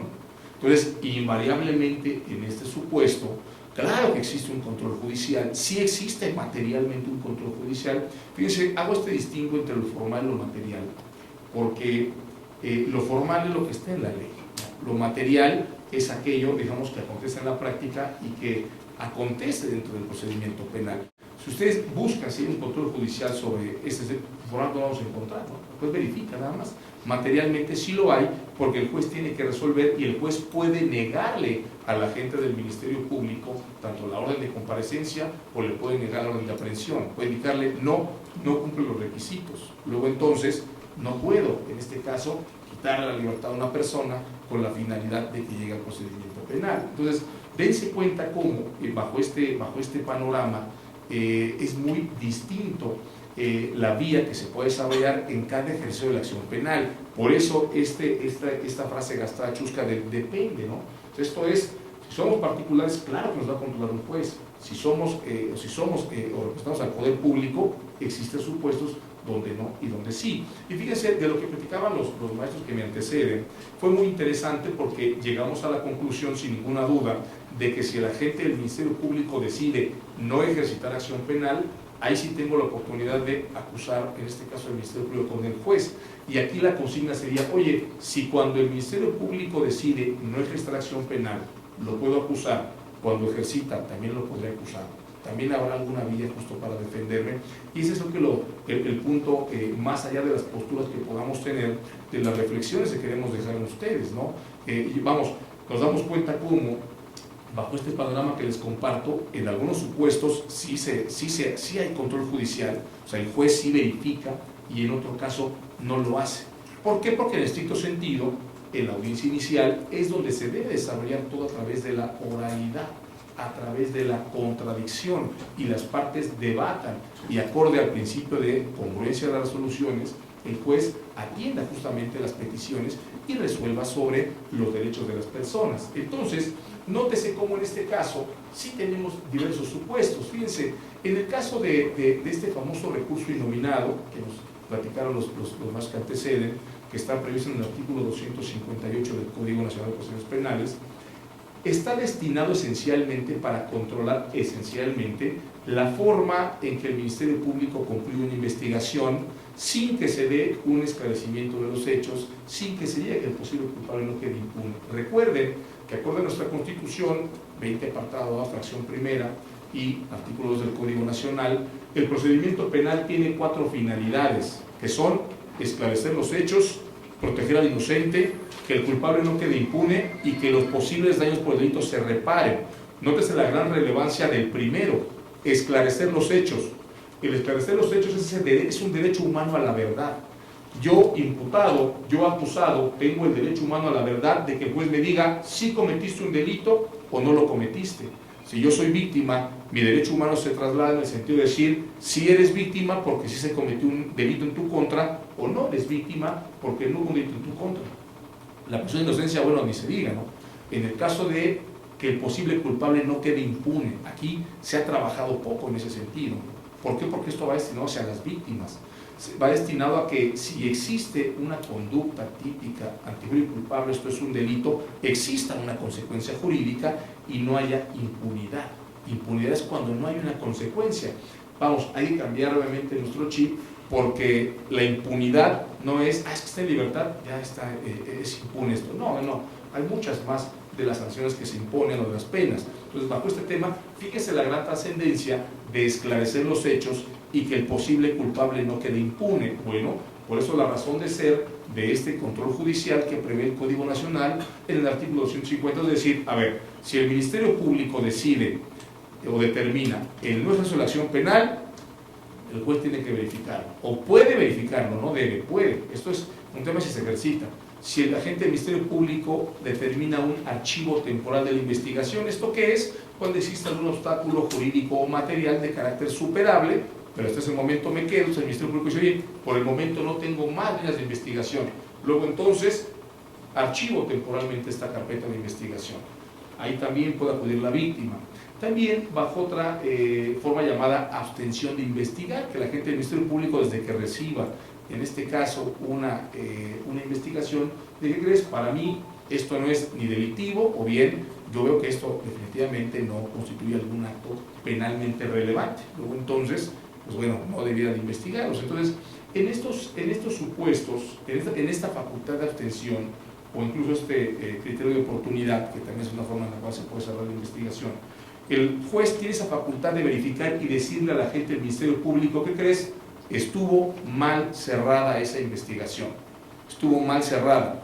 Y aquí la pregunta, es el punto de reflexión, sería, bueno, si cuando estuvo mal cerrada, el juez le puede decir algo, bueno, cuando estuvo mal judicializada o mal ejercitada, el juez podrá decir algo.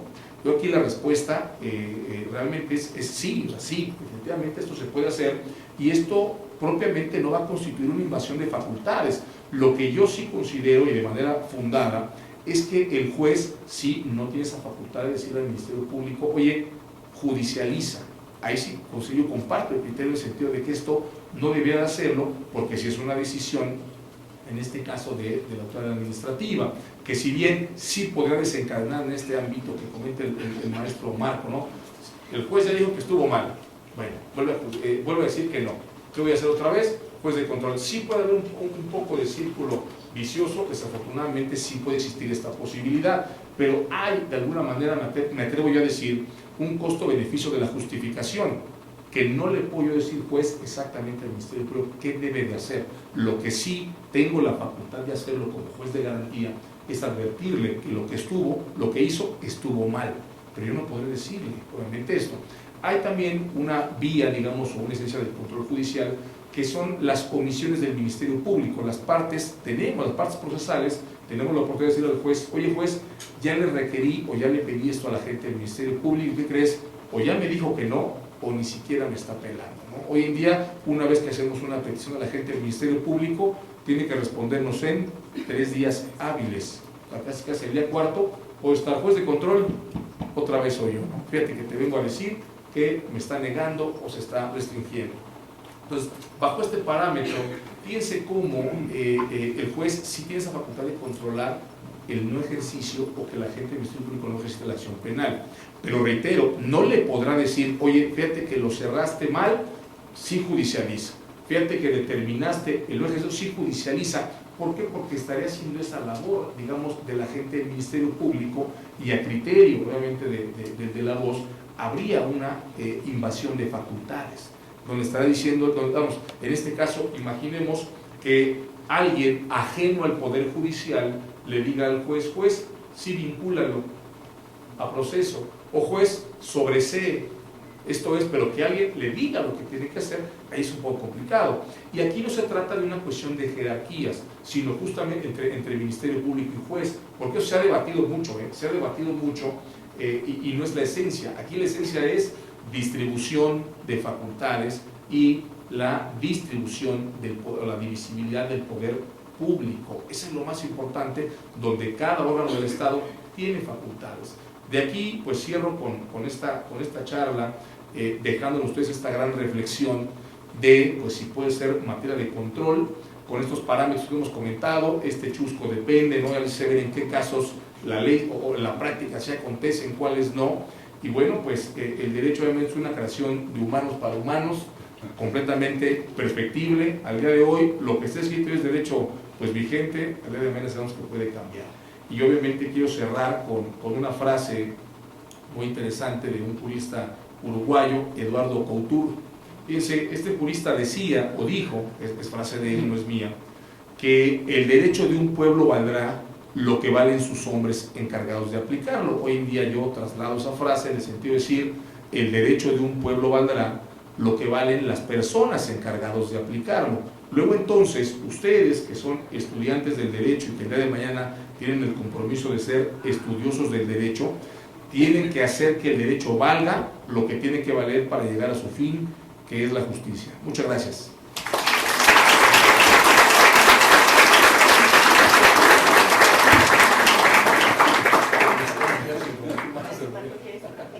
Sí, agradecemos mucho al maestro Serrate y le vamos a dar justamente este derecho de réplica al maestro Marco Madrigal. Mi posicionamiento tiene que ver con mi huella de vida, con mi horizonte sociohistórico, cultural, el ejercicio profesional que he tenido y demás. Retomando los nuevos paradigmas sobre los cuales está moviéndose nuestro sistema judicial, político, gubernamental, tendríamos que decir que voten ustedes, ¿no? Que voten ustedes. Y el tema es bien interesante. A ver, si yo en este momento fuera a candidatearme como juez, tendría que exponer mis razones. Y yo les diría, a ver, estamos hablando de un ministerio público que representa aparentemente la sociedad, pero que si nosotros le decimos, y todos hemos tenido contacto con una denuncia, el ladrón se fue para allá, el Ministerio Público investiga para allá, ¿no?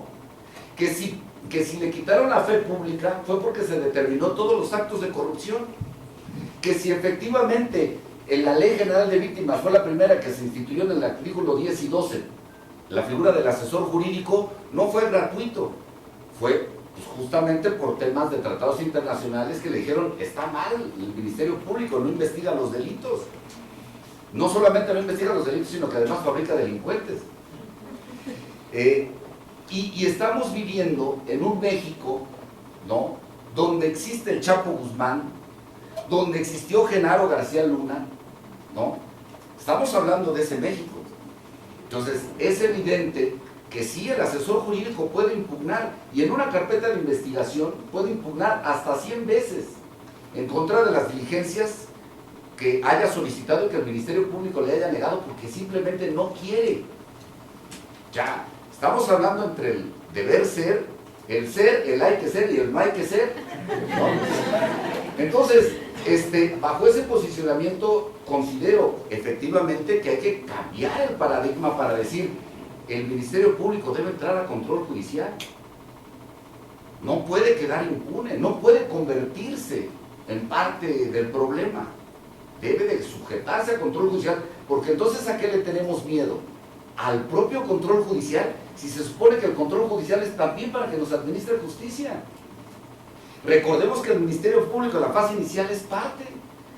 Lo tenemos que llevar como parte, no como autoridad de la investigación, sino desde el momento en el que lo estamos situando a través de un recurso, en un control horizontal, está como parte frente a la autoridad judicial, que ahí en control horizontal determine por qué no es que inicia el ejercicio de la acción penal, y que lo argumente y que lo razone y que todo, para que en control horizontal el asesor jurídico pueda hacer su quehacer, si es que el juez de control le permite hablar. No, porque también hay que ver esas circunstancias en el realismo. Entonces, evidentemente pugno porque se entre al control judicial de las omisiones del Ministerio Público, y dentro de esas omisiones está el que no inicie o no judicialice la carpeta para preparar el ejercicio de la acción penal, ¿no? Mil gracias. Muchas gracias al maestro Marco Laura. Creo que a todos nos ha tocado esta situación de tener que lidiar con el Ministerio Público. Vas y dices, oye, ¿por qué archivó la carpeta? No sé qué. Dicen, pues impúgnelo, Lic, ¿no? Es la típica respuesta del Ministerio Público, porque sabe que puede básicamente hacer lo que quiera. Y aquí hay un elemento importante. Hay que recordar que el Ministerio Público, como autoridad administrativa, solamente ejerce cierto tipo de interpretación conforme, pero el Poder Judicial no. El Poder Judicial puede llegar hasta el límite incluso de inaplicar la norma por la vía de esa interpretación conforme, que no solo es a la constitucionalidad, eso es muy importante, sino a la convencionalidad. Y aquí me gustaría recordar esta sentencia tan relevante, Valentina Rosendo Cantú, que precisamente habla de las omisiones del Ministerio Público en la investigación y de las obligaciones que tienen todos los entes del Estado de cumplir con esa interpretación conforme. Eso es un elemento importante a considerar, aunque pues si ahora vamos a votar por cómo vamos a decidir, eso sí me preocupa. Ya estaba yo muy contento, pero ya luego el maestro Madrigal nos recordó la realidad que estamos viviendo, pero ni modo. Justamente para tomar en cuenta este elemento constitucional, vamos a cederle la palabra a la maestra María de Lourdes Ojeda Serrano, que es abogada egresada de esta Universidad Nacional Autónoma de México, con especialidad en Derecho Constitucional por nuestra universidad. También tiene una maestría en Derecho Comparado por la Universidad de Barcelona en España y una maestría en Derecho por la Facultad de Derecho de la UNAM. Es catedrática de las materias de Derecho Constitucional y Teoría de la Constitución en esta Facultad de Derecho de la Universidad Nacional Autónoma de México, donde ha desempeñado sobre todo cargo como consejera técnica estudiantil entre los años 2000 y 2002, además de haber ocupado diversos cargos tanto en la función pública como en el Poder Legislativo, desempeñándose actualmente en la Cámara de Senadores en el ámbito justamente relativo al control constitucional. Le cedemos la palabra. Muchas gracias, maestra.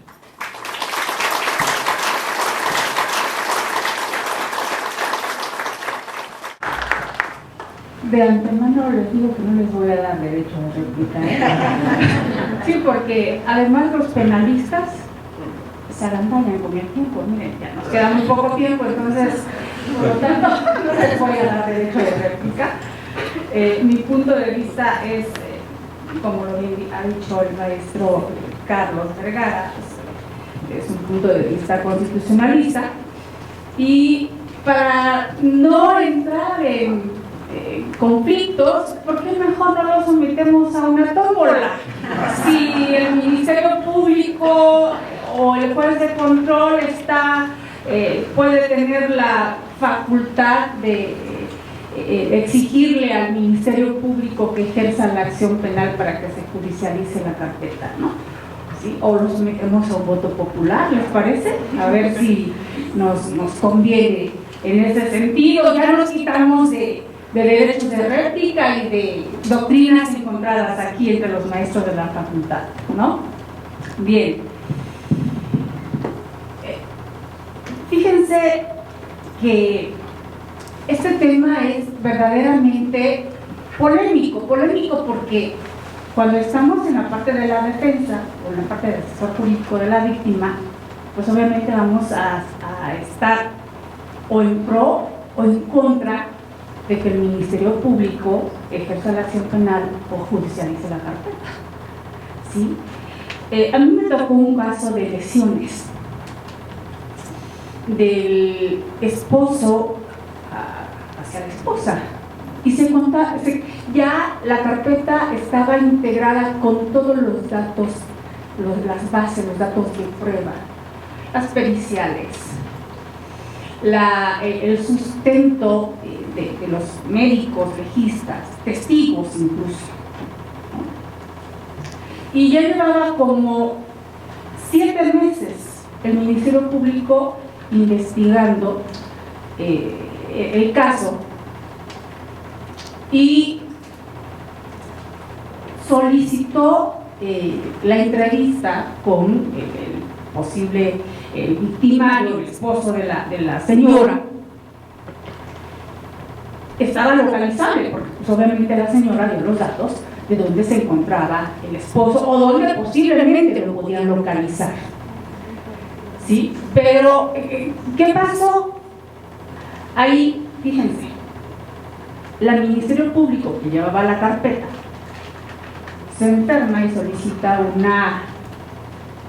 un tiempo para su discapacidad de salud y se va 2 meses de incapacidad, ¿no? Y la carpeta se sigue dilatando. Ya la señora, la esposa en este caso, ya tenía complicaciones, porque las lesiones fueron muy graves que le ocasionó este señor a la víctima, que le impedía incluso poder trabajar. Y lo que se decía hace un momento con el maestro Marco Madera, la señora ya estaba totalmente desgastada, ya no tenía recursos económicos ni siquiera para seguir con la carpeta. Imagínense que es el primer eslabón dentro de la investigación penal. Yo por eso no soy penalista. Es el primer eslabón. La señora estaba completamente desgastada, estaba completamente en una situación económica verdaderamente difícil, y la Ministerio Público se va de incapacidad 2 meses. La señora está solicitando la carpeta, pues el Ministerio Público está incapacitada. Sí, perdón, ya saben cómo son en las agencias, en las fiscalías. Total, citan a comparecer al esposo. El esposo va, efectivamente, pero no lo comparecen por la situación de que la titular de la carpeta se encontraba de incapacidad. El asesor jurídico solicita efectivamente al órgano de control, al control judicial, sí, que la carpeta, que se ejerza la acción penal y que la carpeta se judicialice. Se le da esa audiencia a la víctima y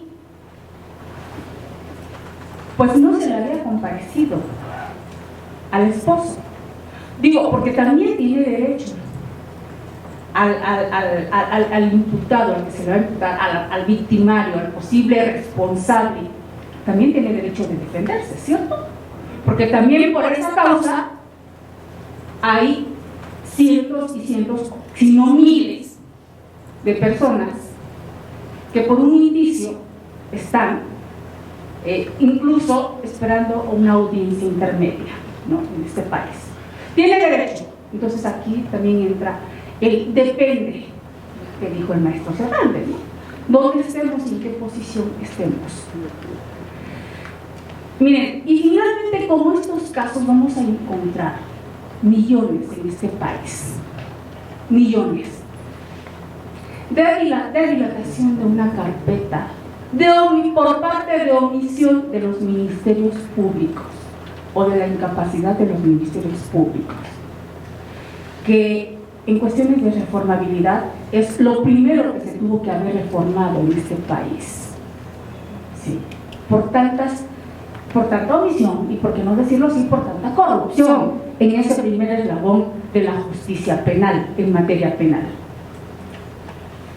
Bien, total, ¿tiene o no facultades de decirle la juez de control en este caso, del caso citado? Porque ya se tenían los datos de pruebas totalmente integrados por parte de la víctima. Aquí, lo que había omitido el Ministerio Público, por las circunstancias que ustedes quieran y gusten, es la entrevista, la comparecencia de la persona que estaba siendo señalada como la responsable de esas lesiones de esta mujer, de la esposa, ¿cierto? Bueno, entonces faltaba de todos modos ese elemento para poder complementar, para poder integrar por completo la carpeta, porque un juez en ese sentido tendría también que escuchar a la otra parte por alguna causa. Está localizable, está en tal domicilio. Oiga, y si acá la parte que acusa está mintiendo, digo, hay que darle el derecho y el beneficio de la duda y el beneficio de decirle tienes razón, estás conduciéndote con la verdad. Y si no, y si ese hombre finalmente no es el responsable, y si este señor no está localizable en ese domicilio, y resulta que el señor se fue a buscar una mejor vida al país vecino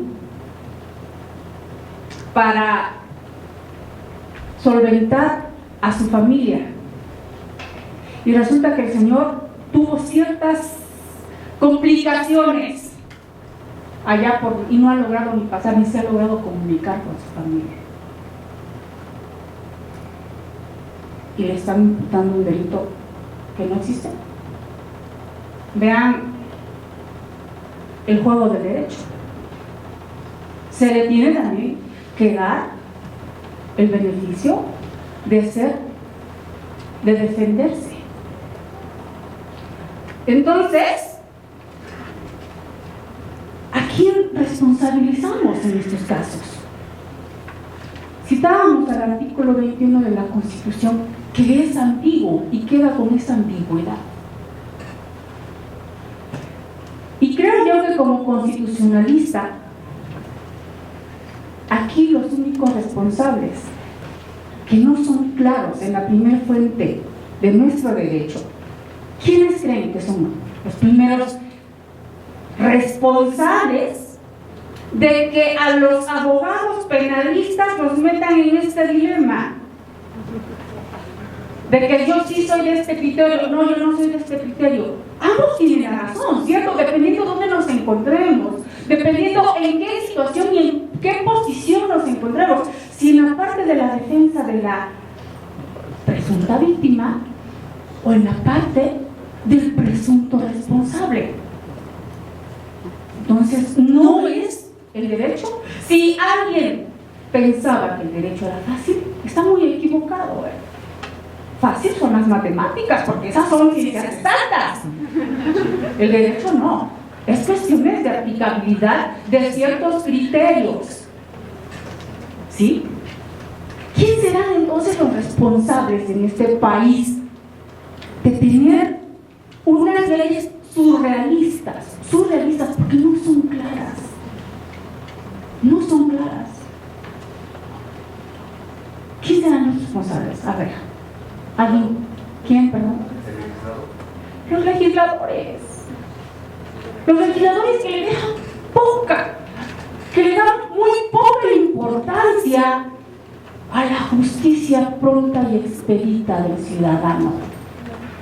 Ahorita están en una reformabilidad judicial, pero lo primero que si quieren darle la justicia pronta y expedita, por donde debieron de empezar es por esto, por los jueces locales y por los jueces y por los ministerios públicos. Perdón si aquí alguien ha sido ministerio público. Por los ministerios públicos En serio, de verdad, porque va uno a las fiscalías, asiste uno a las fiscalías y parece que va uno pidiendo limosnas en lugar de justicia. Y depende para ellos también quiénes son los responsables, porque hay gente tan vulnerable, muy vulnerable, que los responsabilizan y les mandan a prisión por el hecho de ser solamente vulnerables. Si en esta reforma de tómbolas y de votos populares, donde ni ellos mismos se entienden que han reformado una constitución y que en sus reformas se contradicen a los artículos 94, 95 y 79 de la Constitución, donde un artículo en este momento que es vigente, hasta no sé, están impugnados, pero es vigente, y dice el artículo que los ministros, el presidente de la Corte será aquellos que hayan obtenido más votación en el voto popular. Y el otro artículo 95 constitucional dice que los ministros durarán en su encargo de 4 años y que serán electos en pleno. Si ese tipo de deficiencias existen, que son verdaderamente importantes en este país, imagínense la justicia local. Los conflictos que se suscitan entre particulares no se han resuelto porque las leyes que tenemos son surrealistas o están demasiado obsoletas, y entonces el juez tiene que echar mano de las precedencias y de aplicar los criterios. ¿Y en qué se basó este asesor jurídico para solicitarle al control judicial, solicitarle al Ministerio Público o al Ministerio Público del caso citado que se hiciera la acción penal para que se judicializara la carpeta en la tesis 27 del 2018 que emite la Suprema Corte de Justicia de la Nación en precedentes? ¿Por qué? Porque la ley no es clara y tendríamos entonces que empezar por reformar, pero reformar con funcionalidad, reformar con profesionalidad nuestra Constitución, las leyes secundarias que de ella emanan, para que precisamente no nos metamos en estos dilemas de estar haciendo jurisprudencia, es decir, de estar haciendo ciencia del derecho, donde finalmente el único afectado o los únicos afectados somos el pueblo. El pueblo, ¿sí? Y entonces tendríamos el pueblo, así como fuimos a votar, a exigir que se lleven a cabo reformas que finalmente nos garanticen una justicia pronta y expedita. Muchas gracias.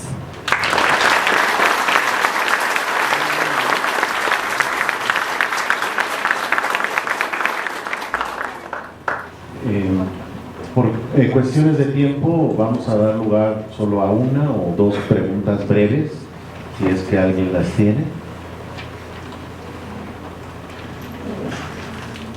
¿No? Bien, bueno, pues en ese caso les agradecemos muchísimo a nuestros ponentes y a nuestras ponentes por esta intervención tan magnífica que han hecho, y naturalmente a ustedes por habernos acompañado, y les deseamos que tengan un excelente día. Muchas gracias.